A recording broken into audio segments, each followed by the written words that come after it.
All right, so in the last video, I described the three different sort of classifications of systems of equations. You've got the independent, dependent, and the inconsistent. And I showed some graphs demonstrating what that looks like. But let's actually go ahead and go through the algebra for these problems. So this is the example that I said was dependent.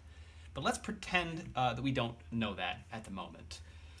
Let's just tackle this system of equations and try to solve it without any expectation about what's going to happen. First things first, I don't like the way that second equation is laid out. I don't like how the x term is on the right-hand side of the equation. Let's move that back over to the left side and line everything up nice and consistently. So the first equation I'm going to leave alone. I'm not going to do anything to that. But the second equation, I'm going to go ahead and add 2x to both sides. So we're going to get 2x plus 4y equals 6.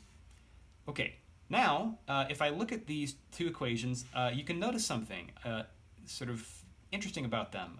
They are in both equations, there's a common factor among all terms. So in the first equation, all the coefficients are multiples of 3. And in second, they're all multiples of 2. So let's divide out those common factors and simplify these two equations. So if I divide the first equation, both sides, by 3 and distribute that division, I'm going to divide every single coefficient by 3. So I'll get x plus 2y equals 3. And for the second equation, I'll divide everything by 2, dividing both sides and distributing across the addition. So I'm canceling out that 2 factor. I get x plus 2y equals 3. Okay, so both of the equations actually simplify to the same thing, which means that the graphs of those two equations will be the exact same line, and they therefore intersect one another at every point along that line. So already at this stage in the process, we now know that this is going to be a situation where it's a dependent system of equations, and our solution is going to be, well, infinitely many solutions. By the way, if you were to attempt the addition method, say you take the second equation and multiply everything by -1, like that, and then you add these together, then the x's will cancel out, the y's will cancel out, and then you'll have 0 on the left side, and then the constants over here will also cancel out, and you'll have 0 on the right side. So this is what it looks like. You get 0 equals 0 when you have a dependent system of equations and you attempt to reduce it with the addition method. So the question remains: how are we going to represent the set of solutions? Well, let's write down the equation we have here: x plus 2y equals 3. What I want to do is solve that equation for one of the two variables. It doesn't matter which one. I'm going to go with the easiest route I can see, which is to solve it for x. So let's subtract that 2y from both sides, like that. So x is going to be 3 minus 2y. So now that we have x dependent on y, we sort of set it up so that it looks like x is determined by whatever the y value is. We're going to take the y value and say that y value can be anything. We're going to say, let's let y be a free variable.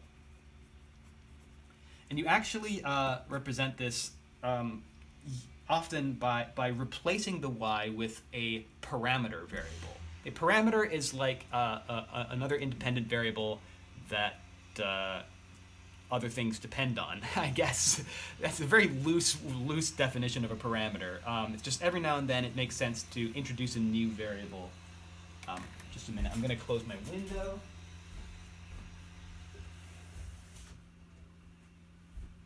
They're doing construction over by my local library, which is kind of loud. So we're going to say, actually, let's let y equal t. And t is going to be the parameter. It's a very common letter used for a parameter.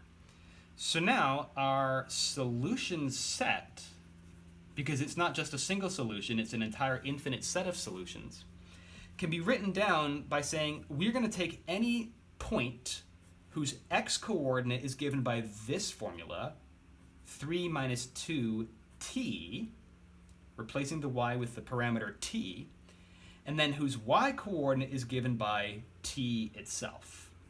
Okay, so t is y, and so now we have both x and y given in terms of this parameter t.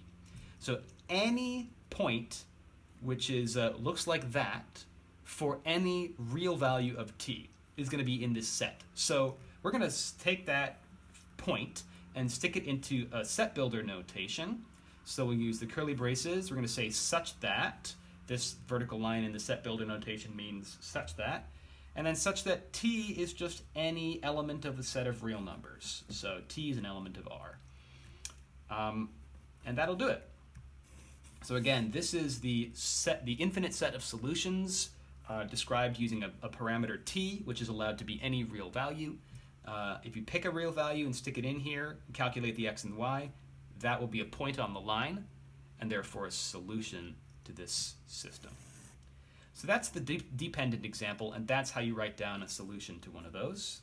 Let's look at that third example, which was of an inconsistent system. That one was x plus 3y equals 10 and 2x plus 6y equals 5. So let's take this system of equations and try to solve that. I want to do this by the addition method again. Let's try to cancel out our x's. That seems pretty easy. I could do that if I multiply the first equation by -2. So distributing across the addition, all terms will be multiplied by -2. We'll have -2x minus 6y equals -20. And then our second equation we'll leave alone. 2x plus 6y equals 5. And you can probably already see what's coming. If I now add these equations together, my x's cancel out, my y's cancel out, leaving me 0. But -20 plus 5 is -15. That's pretty different than what we got last time, right? In the last one, we got 0 equals 0, which is true.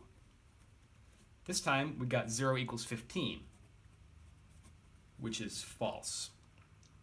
And that's how you know that there's no solution.